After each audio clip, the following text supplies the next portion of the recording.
Достар, қалайсыздар? Бүгінгі видеода қалай WhatsApp ссылка Instagramға қою керек, сол туралы бөлісетін боламын. Мысалы, бұл менің парақшам.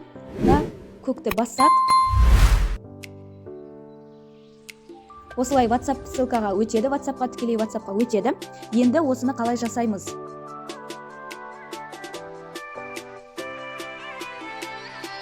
Вот, WhatsAppқа түсіп тұрмыз. Енді осы ссылканы қалай жасаймыз? Барлық аккаунттарда редактировать профиль деген тұрады. Соны сайт деген жерге, мынаны басынан жазайын. Warme.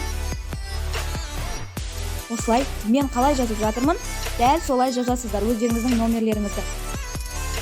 И айта кетерлік жағдай, мысалы 8771 деп бастаймыз ғой біз біреуге номерімізді айтып жатқанда. Енді бұл жерде 7-ден бастаймыз. 8-дің орнына 707 деп бастаймыз. Сол кезде готово дейміз.